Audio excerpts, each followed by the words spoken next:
اسی کے برعکس جناب محمد عربی صلی اللہ تعالیٰ علیہ وسلم نے فرمایا کہ کسی ایسے انسان کے موت کا وقت ہوتا ہے جو فاسق اور فاجر رہتا ہے، جو بے نمازی رہتا ہے۔ سنیے، آپ لوگ نماز نہیں پڑھتے، میں بار بار کہتا ہوں کہ اللہ کی عبادت و بندگی کرو، رمضان آنے والا ہے، ہم اور آپ نمازوں سے دور رہتے۔ جناب محمد عربی صلی اللہ تعالیٰ علیہ وسلم نے فرمایا جب کسی فاسق فاجر بے نمازی کے موت کا وقت قریب آتا ہے، بدصورت چہرے والا، کالا چہرے والا فرشتہ آ کر کے بیٹھ جاتا ہے، ملک الموت آتا ہے اور کہتا ہے اے ناپاک روح اور اے خبیث روح، چل نکل کے آجا اللہ کی ناراضگی کی طرف۔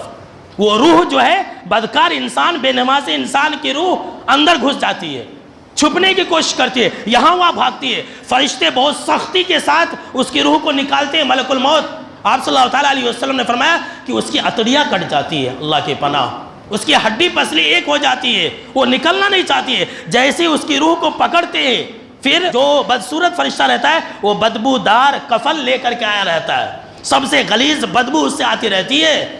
آپ اگر عطر لگا لیے، جمعہ کے دن نئے نئے کپڑے پہن لیے، تو آپ کی روح خوشبودار نہیں ہو سکتی ہے۔ اگر آپ اپنی روح کو خوشبودار کرنا چاہتے ہیں تو اللہ کی عبادت و بندگی کیجئے، ورنہ اگر آپ نماز نہیں پڑھیں گے تو آپ کی روح سے کیسی بدبو آئے گی۔ سنیے، جناب محمد عربی صلی اللہ تعالیٰ علیہ وسلم نے فرمایا کہ اس کی روح سے اتنی غلیظ بدبو آتی رہتی ہے کہ کائنات میں ویسی بدبو پھر کوئی اور دوسری بدبو اور باس نہیں رہتی ہے۔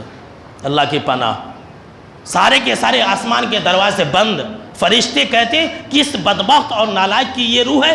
جو فرشتے لے جانے والے رہتے وہ سب سے برا نام لیتے، فلاں خبیث تھا، نالائق تھا، وہ کمینہ انسان تھا، بے نمازی انسان تھا، یہ برا نام لیتے، برے نام کے ساتھ کہتے ہیں کہ یہ اس کی روح ہے۔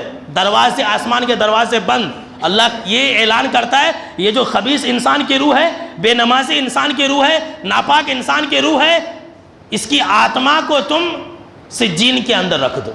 یہ سجین کہاں ہے؟ وَمَا أَدْرَاكَ مَا سِجِّينٌ، تمہیں کیا معلوم کہ سجین کیا ہے؟ یہ سجین جو ہے ایسی جگہ ہے جہاں پر ناپاک لوگوں کی روحیں رکھی جاتی ہے، اور وہ مقام ساتویں جو زمین ہے اس کے نچلے حصے میں۔ اللہ کے پناہ، جو 7 زمینیں اللہ نے پیدا کی ہے، تو 7ویں جو زمین ہے لاسٹ میں، وہاں پر ایک قید خانہ ہے جس کا نام سجین ہے، وہاں پر اس کی آتما رکھ دی جاتی ہے۔ اللہ کی قید سے کوئی بھاگ سکتا ہے؟ بولیے بھائی، اللہ کی قید سے کوئی بھاگ سکتا ہے؟ جس کو اللہ نے قید کر دیا اس کی روح آ سکتی ہے؟ تو جو نہ نیک لوگوں کی روح آ سکتی ہے، نہ ہی برے لوگوں کی روح آ سکتی ہے۔ تو یہ جو عقیدہ ہے یہ مسلمانوں کا عقیدہ نہیں ہے، یہ غیروں کا عقیدہ ہے جو مسلمانوں نے لے لیا ہے۔